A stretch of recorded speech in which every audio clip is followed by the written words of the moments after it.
stepping in spectacular, as well. over the top. I mean, that was a full force shot to the temple. I mean, he's right now. So they wipe off his gloves, but you look at him like he's really feeling it right now. I mean, he probably has no idea where he is. When I'm going to take your soul, and you're either going to give up or you're going to get knocked out. And unless you have that instinct, you just will never be a good fighter. Likely that one big shot's going to land if the guy's not throwing other shots. So I thought with less artillery in the air, less bombs in the air, that the guy would have a chance to get to later rounds. Joe Rogan laughs with Anthony Joshua while reacting to Jake Paul's knockout defeat, saying the bout was a mismatch from the beginning. He notes Jake often fights retired boxers or MMA names, not a true Olympic heavyweight. Rogan emphasizes Joshua's elite level and size advantage, explaining the predictable result was clear before the opening punch for anyone viewing the contest. Realistically, from start, well, realistically, it's one of the craziest propositions of all time. You take a guy who just had a boxing match that looks like a sparring match with a 58-year-old Mike Tyson, and then you're going to fight one of the absolute scariest knockout artists in the... After the bout, Anthony Joshua delivered a blunt statement, claiming the knockout spared Jake Paul. He said a longer fight would have destroyed him mentally and physically, adding the early stoppage prevented far worse punishment and damage. Fighting's not just physical, it's psychological. And when you understand the psychological warfare, I did say to you is that, Jake, what's going to happen? I'm going to see a time when I'm going to take your soul, and you're either going to give up or you're going to get knocked out. And unless you have that instinct... Linking Anthony Joshua to a so-called circus fight with Jake Paul instantly splits boxing opinion. Many view it as spectacle, not sport, as the gap in size, experience, and pedigree is impossible to overlook. Joshua is a two-time heavyweight champion and Olympic gold medalist, while Jake Paul is still developing his skills. The matchup feels like entertainment designed for views rather than a serious challenge. After Joshua knocks out Paul, Simon Jordan condemns the event, saying it harms boxing's credibility overall within the sport. Industry, because straight after the fight, I heard the question being posed to Joshua, will he now fight Fury? And then my first thought was, after what I've seen, who cares? After that, who cares if Joshua fights Fury? I like Anthony Joshua immensely, Spencer. Any exchanges I've had with him, I think he comes across terrifically well. But I fail to see where it's taken us, where it's taken him, other than hugely increasing his bank balance. You know, I really fail to see what this has done. Well, it's done nothing, but he was going to fight in November, like I said, and he's just gone in there against Jake Paul. What has it done for his legacy? Absolutely zero. But it was, you know, he's earned a lot of money doing that. And he's going to go again, and he's going to fight possibly February, March, and then there's that Tyson Fury fight that's looming that could happen in September, whether Tyson Fury decides to come out of retirement or not come out of retirement. For Anthony Joshua, he's earned a hell of a lot of money. This is prize fighting, and that's what it's all about. And that's what he's done, and he's built. Jordan argues these bouts blur sport and spectacle, distracting from real competition. He stresses Joshua has already secured generational wealth and legacy, eliminating any need for novelty matchups. Even without a Tyson Fury fight, Joshua's financial security makes retirement or walking away unsurprising to observers. Earning more than Joshua. That apart, Spencer, 6 rounds to get Paul out of there. Reputationally, how does it leave AJ? Well, thankfully, it didn't go to points, because I think that would have been a disaster for Anthony Joshua. I think that he needed to get the job done inside the distance, you know, and he done it. Look, he could have done it at any given point. I think that he could have cut the ring off whenever he wanted to and got Jake Paul out of there. He took his time on that. He allowed Jake Paul to run around like a rabbit and throw the occasional shot from time to time. And I think he only landed one clean punch, didn't he, Anthony Joshua? And that was the one that broke his jaw in 2 places. But, I mean, you said, did you not, to us in this very studio the other day, he's got to get him out of there in round 1. I did. Otherwise, what are we seeing? Exactly that. You know, and I think what we saw there was a little bit of entertainment. And that was pretty much it. But not entertainment that many people enjoyed, if I'm honest. I think that people wanted to see a demolition job. Joe Rogan praises Anthony Joshua highlighting his speed, athleticism, and crushing power. He says Joshua moves like a lighter fighter yet carries fight-ending strength. Rogan calls him a nightmare matchup, explaining how quickly he closes distance and finishes exchanges, making serious competition unrealistic for crossover fighters. At elite boxing level against true world-class heavyweights in professional bouts. Boxer, but this is a giant Olympic gold medalist heavyweight.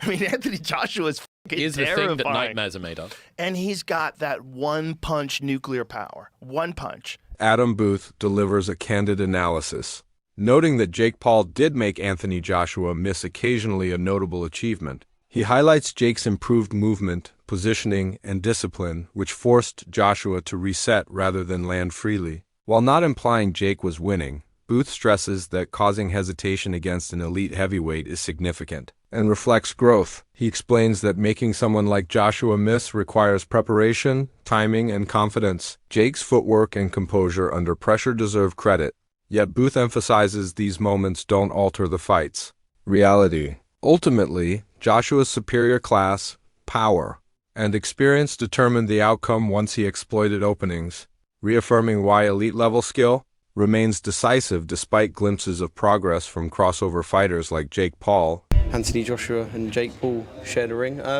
Your takeaways from the 6 rounds that we saw, presuming you watched? I was impressed with Jake Paul. I thought that, following on from what we're saying, right? A few years ago, he was on Disney as a kid, acting up, and has decided to become a professional fighter. That takes balls, but he's obviously striving to be as good as he can be. You can see that in the way that he moves, the way that he is developed in how he's punching and performing.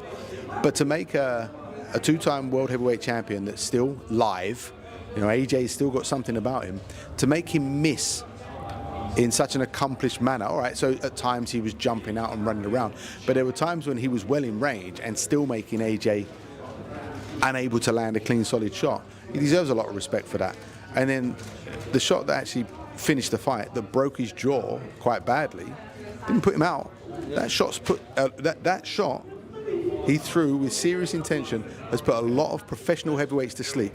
He didn't go to sleep. He actually finished on his knees, didn't he? Laughing and spitting blood out of his mouth. So, like they say, like it's a special type of crazy and a special type of brave to do it. But I actually hats off to him because he showed that he's developing some accomplished little skills in there to look after himself. The size difference is always going to fatigue him.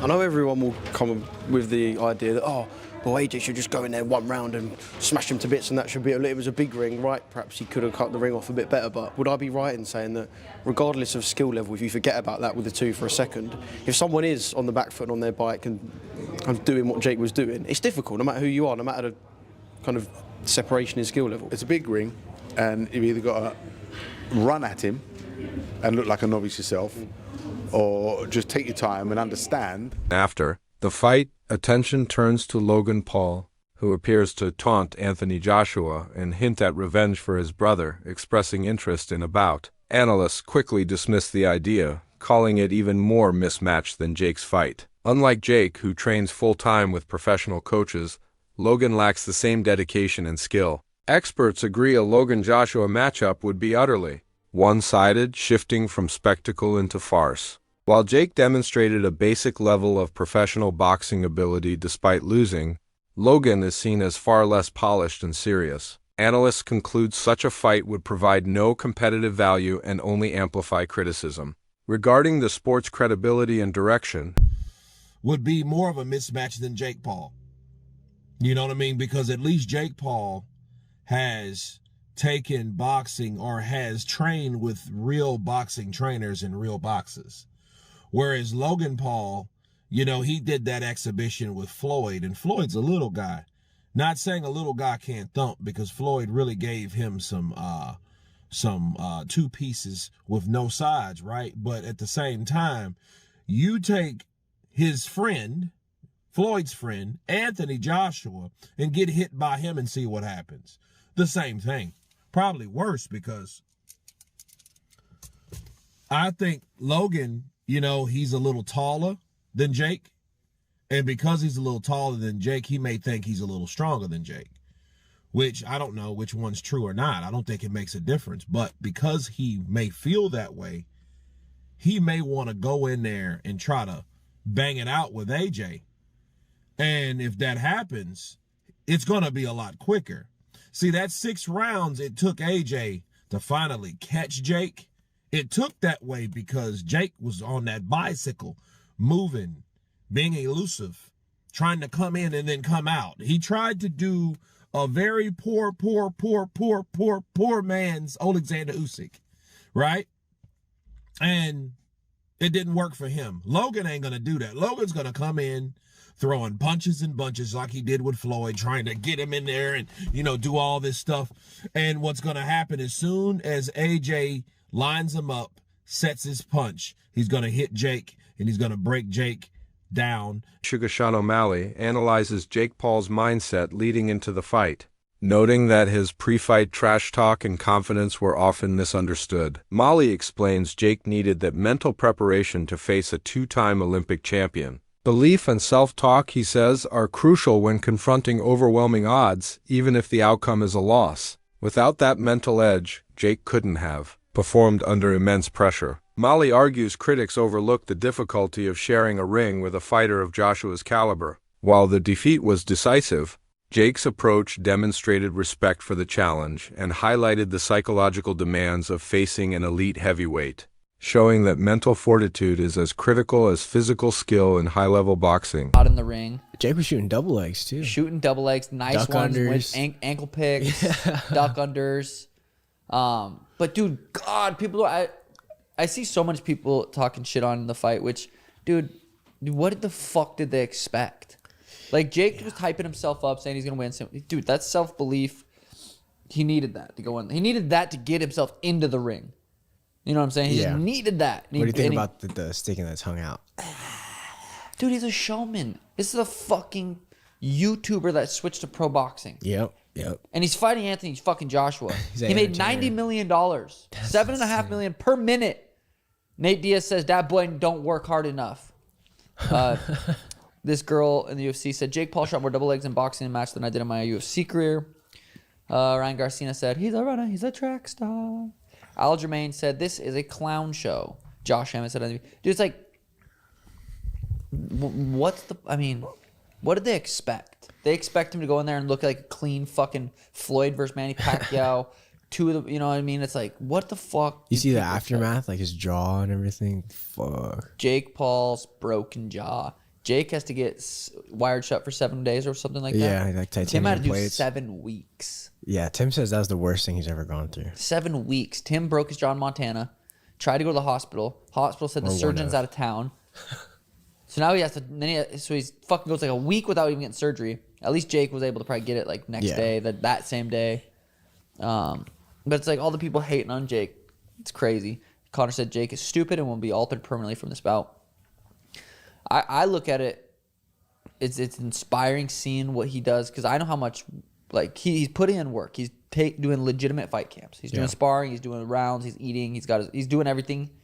And Teddy Atlas clarifies that his prediction of the fight lasting several rounds was grounded in real boxing factors, not a staged notion. He cites Joshua's long layoff, prior knockout loss, and the mental hesitation that accompanies such challenges. Atlas notes these ghosts take time to shake off, particularly for slower starters, and mentions the larger ring, which gave Jake Paul extra space early. Jake's strategy emphasized movement and endurance, but as Joshua's pressure mounted, fatigue set in. Atlas explains Jake reached new mental and physical limits, with his muscular build contributing to faster exhaustion under elite intensity. Ultimately, Atlas stresses the bout was genuine, and the outcome was dictated by boxing realities, not hype or spectacle.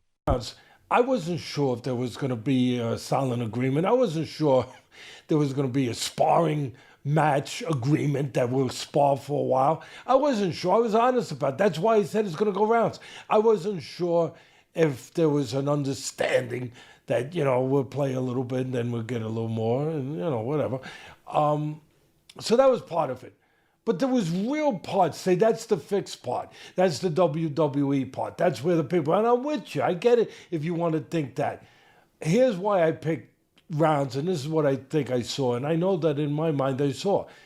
was the factors that a lot of people didn't think about. 15 months off. And there was going to be some rust. There was going to be some hesitation. There was going to be some time. He got knocked out by Dubois freaking 15 months ago. There were going to be ghosts in the attic. I don't care who you're fighting. You get in the ring again. It's going to take a minute to exercise those ghosts. The rust. You want to call it rust, whatever. It's going to take 5-6 rounds to get rid of the rust. But it's going to, the doubt, the self-doubt, the being in the ring for the first time with nothing in between after being knocked out. That was going to be a play. And then the size of the ring, 22 by 20. It's usually 20 is pretty usually around average. And it's 22 by 20. More room to elude, more room to move around, right? I thought maybe go in there with track shoes.